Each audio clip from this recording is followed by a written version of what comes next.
Before we start today's video, I just want to address something that there's always some people in the comments that always like to tell me what's going on, and I appreciate that. Thank you very much. But I'm well aware that I should have used my Rhodes mics, and I should have. The audio in this is horrible. I've tried to clean it up with a little bit of editing in the software or whatever. The audio is terrible, but at the end of the day, you're gonna be able to hear everything. This isn't if you only want to see videos learning about ship handling, this won't have anything to do with that, but it's a wonderful insight into tugboat life and life in Puerto Rico, seen through the eyes of my engineer. And it's a different video, but I'm really proud of it, and I hope you guys will like it. So here we go.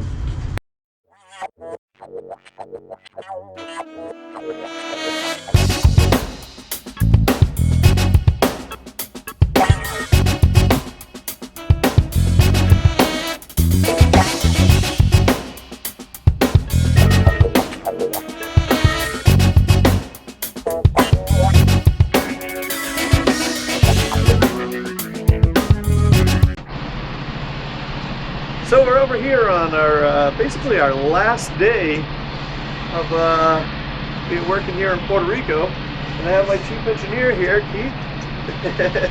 You guys probably have heard Keith many other times as he works two roles here. He's affectionately known as a decanier, but he's really a chief engineer. And because of our work schedule here, we've opted for a 4-man crew instead of a 5-man crew. So he usually works as not only the chief, but also the guy on deck that works for me on my watch, and also helps out on Luke's watch when they need the help and that sort of thing.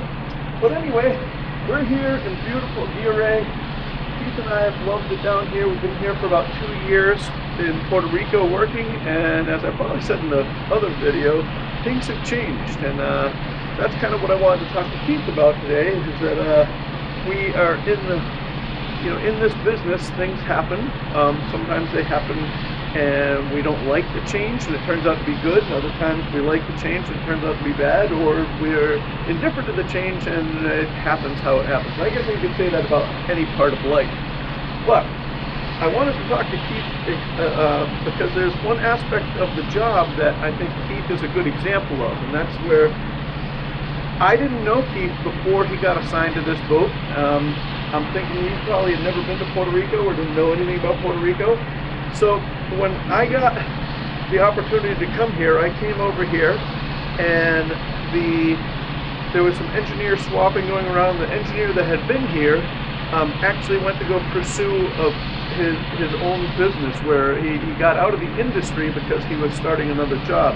That opened up a position, and Keith, maybe you could tell us a little bit about what it was like stepping into basically the unknown. You didn't know me, you didn't know the crew, you'd never worked on this boat, and you'd never been to Puerto Rico. Can you walk us through that a little bit? I was on the same boat for 4 years, and we had just recently lost our captain. Not overboard or anything, you know. He went to another company. So our boat was in a little bit of limbo, and we didn't know who was going to become our captain. We didn't know what type of work the boat was going to be doing. So that I didn't want to be in that position where I was waiting to find out where they were going to put me. Sure. You know, kind of a preemptive strike. Exactly. So I started looking for a new home, and I spoke to a couple of people, and this was offered to me, and I guess I was a little apprehensive at first, but the decision was made on the fly. You know, one of our bosses that are a couple of levels above me, you know, a couple of levels above you,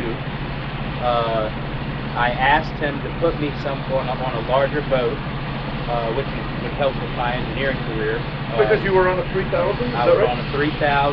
So it was attractive moving to a 4200? Yeah, going to a 4200 would allow me to obtain a larger license in the future. And so I told him that that's what I wanted. And when he said Puerto Rico, for about 3 seconds I thought in my mind, not there.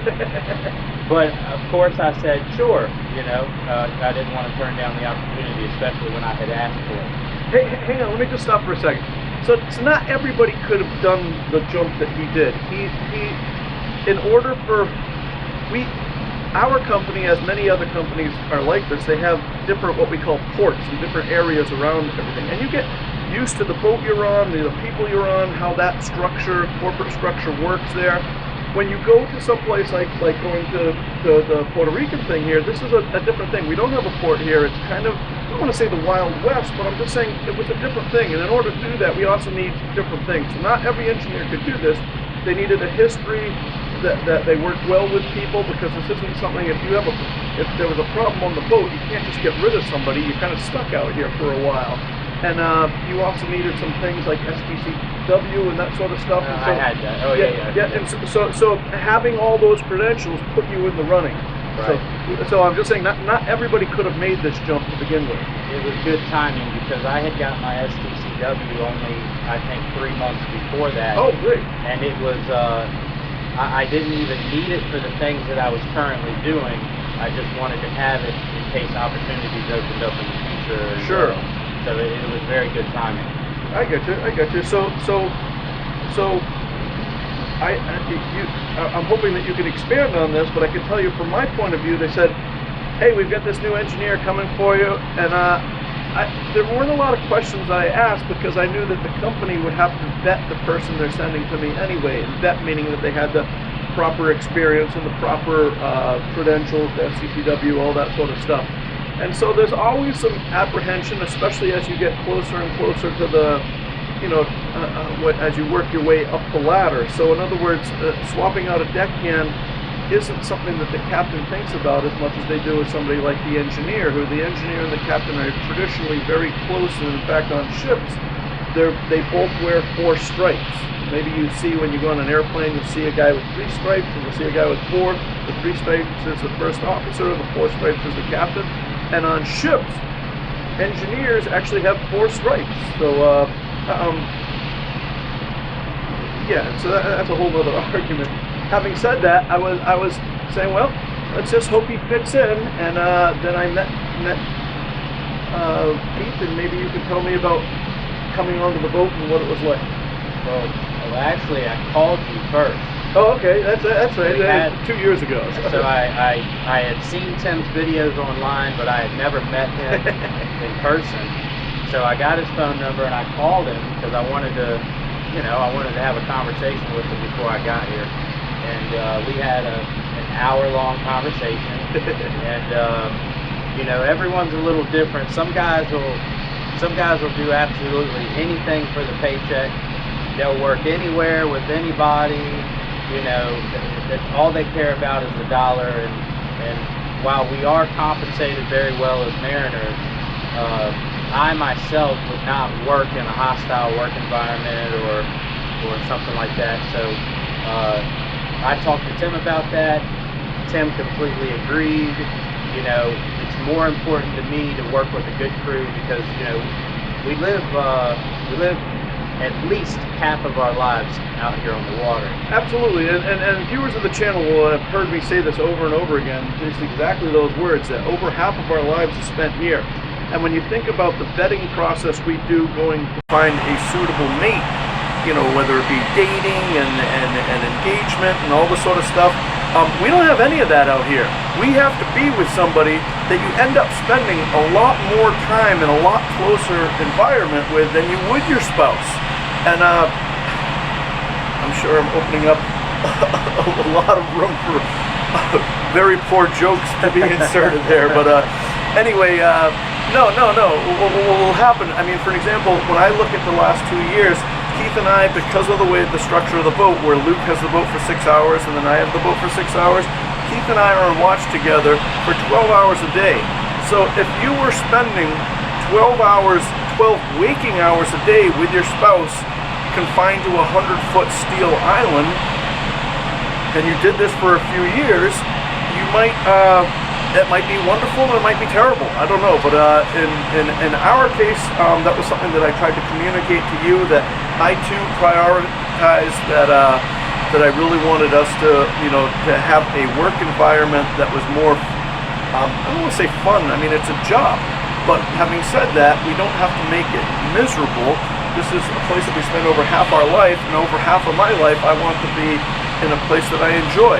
And Keith agreed with that, and then you came on board. So you flew out here. Actually, I met you in the airport, didn't I? Yeah, one of my biggest apprehensions was flying because I'm a bigger guy. I've lost a little bit of weight, which makes flying a little more comfortable, but at the time that I came out here, I was at a high in my weight, and it's just so uncomfortable flying. And but that got better over time. That was just one little obstacle to overcome. So that's not a work problem. That's a personal problem. But that was just a personal thing that I had to overcome, and I had no idea about Puerto Rico. I didn't know how many of them actually spoke English. Right. I didn't know if I was going to get here and all the signage was going to be in Spanish. Right. And so within 2 hours of being here, I realized, oh, this is this is almost just like going to another state where there's a few more Spanish people than there are Americans. And for those that don't know this, Puerto Rico is its own country, but it's a U.S. territory. So in a sense, it is basically almost another state. And Puerto Ricans are actually U.S. citizens and carry U.S. passports and all that sort of stuff. And that's something that a lot of people in North America aren't even aware of. They keep thinking. A lot of people say, do I need a passport to get to Puerto Rico? They ask me, what money do they use down here? It's the U.S. Yeah. There are some things that perhaps you've noticed as well. Some things that I think are funny is that Puerto Rico will say the distance on highways in kilometers, but then they'll have a speed limit in miles per hour. I always thought that was a little interesting, but anyway, for me, Puerto Rico has one of the things that I really enjoy about it is that it is refreshingly different, and the cultural difference between what we've been accustomed to in our lives in North America has been something that I've certainly embraced and looked forward to. That's something that I've been familiar with because I've been coming down here for a long time. How was the culture coming down here? Did you tell us about what you thought, what your preconceived notions were of the people and the culture and that sort of stuff, and how do you feel now? Has it changed? Well, I didn't know what to think about the culture. I can say in the little bit of interactions I've had with New York Puerto Ricans, it's not the same. It's almost like this is the country. I think most of the Boricua here would agree with that. And but 5 minutes off the plane, I knew that these were my people because I saw that they have a Popeyes at the airport, and from then on, I knew we would get along. So yeah, so Keith makes a joke, but there is a thing, and that's that those people that haven't been to Puerto Rico, or those people that have been to Puerto Rico because they went on a cruise and they went to San Juan, it's very common that people have a preconceived notion of what Puerto Rican culture is like when it's really maybe what we might refer to as New Yorican culture as opposed to the Boricua that are down here. Personally, I've felt that it's very, I don't know of another place where you find such warm and welcoming and tolerant people as you do down here. And people that it seems like you can just offer a little, if you ask anyone for directions, they won't tell you, they'll walk you to where you have to go. Is that something that you found as well? Yeah, that's true. Yeah. I've had people offer me rides when I was walking 3 blocks away from the hotel to go to the gas station. Yeah, they've offered rides. It's really nice. It's phenomenal. So good on you, Puerto Rico. Anyway, so now you and I have gotten orders that tomorrow we crew change and we go back and we have our time off, and when we come back, this boat will be hopefully, God willing, we'll be back in the U.S. And I say hopefully, meaning that I hope that nothing bad happens, but that's certainly for me something that I'm not I really had hoped that we'd stay working down here for a long time. But tell me about what your apprehensions are about the new. I shouldn't say that we lost the contract. That's not what happened. The contract expired and things changed. So that's where we're at. I don't have any apprehensions. I'm just gonna miss this. You know, beautiful. It is. You know, and usually I don't like hot weather. Yep. It's a different kind of hot here, isn't it? It is, and I've gotten used to it, and it's you know, it's a nice change from home, especially this time of year. But you know, wherever we land, I'll be glad to keep our crew together. That's more important to me than where we're working. You know, even 100%. Even the crew is more important to me. I'm the engineer, which the engineer usually has a connection to a particular boat, but I really don't even care what boat it is. I'd rather keep our crew together. Sure, we have a very good crew, and not saying I want to switch boats, but I would do it to keep the crew. But yeah, no apprehensions, just a little sadness. You know, I don't know how much the camera's seeing right now, but this is just absolutely gorgeous. So let me ask you about your feelings about when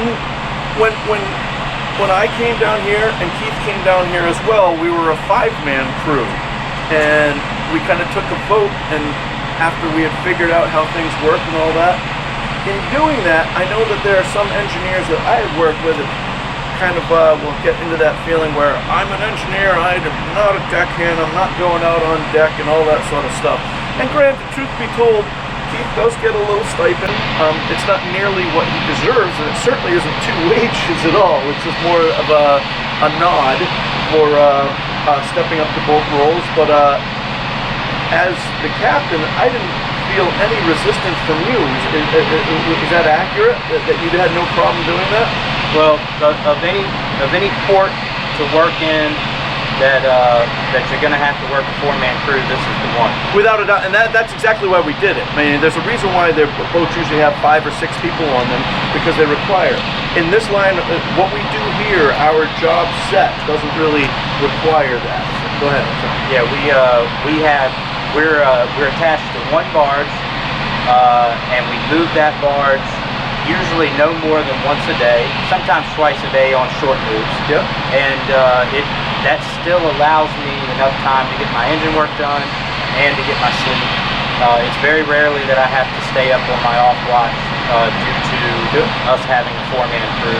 Sure. So it really hasn't been a problem at all. Now, if we go back to work in Philadelphia, New York, where we're moving 3 or 4 barges in a 6-hour period, that's a different story. That's not doable for an engineer.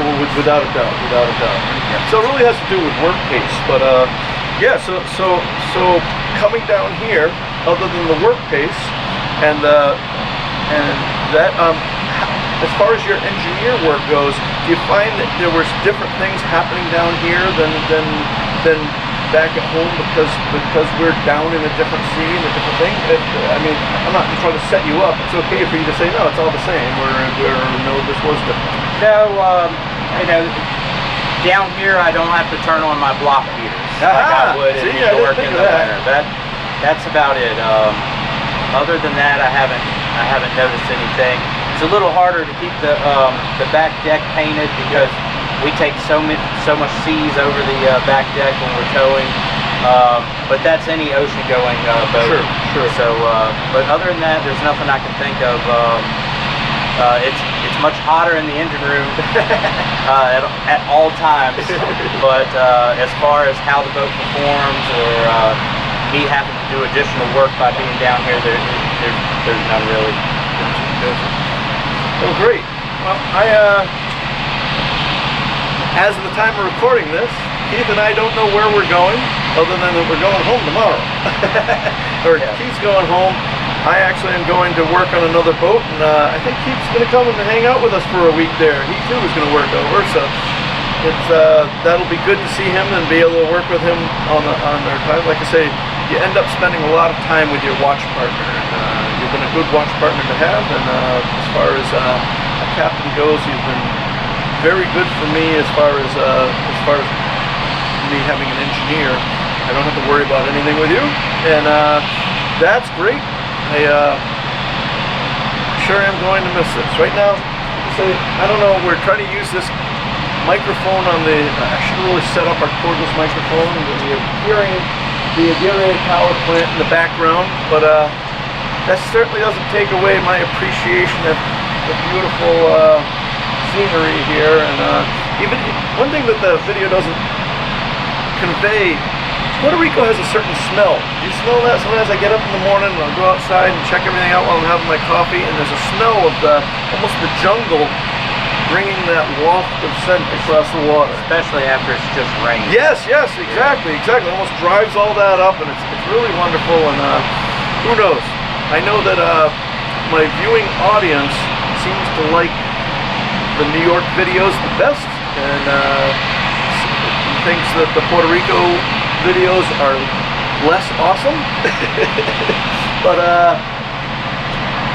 who knows what will happen? I said in another video a couple ways back that Luke is fond of saying that the only constant we have in this industry is unpredictability or something like that. So we could be back, but I know, obviously, I still have our family's house here, so I will be coming back to Puerto Rico for that, and I'm leaving a whole bunch of friends down here as well. I will be back as often as I can. Do you see yourself coming back here on vacation or anything like that? Coming to help me at my house? Oh, I was gonna say, if I knew somebody who had a house here, I might come back and do that, but I wasn't gonna put your business out there like that. but do you see Puerto Rico as a place that you and your family might want to come here? Absolutely. I'd love to bring the girls here, and that's really cool. And you're the lady in your hometown that rides that has the horse riding. The tours. My daughter would love to do that. I thought you were going to go somewhere else. Oh. I'm sure that this particular person does not watch my videos. I can confidently say this. There's a horse riding tour, and where they ride horses on the beach and through the woods and all that, and it's wonderful. I've done it a couple times, and it's fun and all that. But where my house is, as the sun's going down, and a few of us will be having a few cocktails, watching the sun go down. We overlook the main road. And I say the main road, a car goes by every 15 minutes or whatever, but it's always fun when the tourist season comes and there's a whole bunch of people. Sometimes the tips are really good. And the woman that runs this, she's got some great horses, because I guess one of her minions takes all the other horses back to the stable or wherever they go, and she keeps her horse at the bar and probably indulges with some of the tips she has. So later on, about 9 o'clock at night, we'll still be out there on the deck, and we hear this clip, clop, clip, clop, clip, clop, and there's a horse riding with somebody laying back on the horse like that. Totally. And the Puerto Rican horses know where to go. They just go home. So I plan on hitting the early morning tour when I got the kids with me.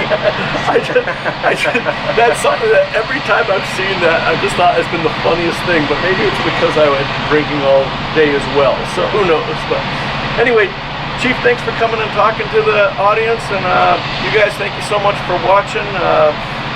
If you can, you really help us out by giving us a like. Prove Keith some love if you press subscribe, and if you press the super thanks. People have been hitting the super thanks, and I've been trying to on our way home, when we don't have any work, we have some money to salute you guys with at the airport on the way home. So you hit that super thanks button if you want for the crew, and if you want to support the production of the videos, go to patreon.com/TimBatSea. I'll put a link in the description, and don't forget to check out SV Paquita, my other channel. I'll put a link in the description for that as well. Keith, thank you, my brother, and whatever it is, we'll see you in the future, wherever we go. All right. Like the airport. Like the airport. Tomorrow.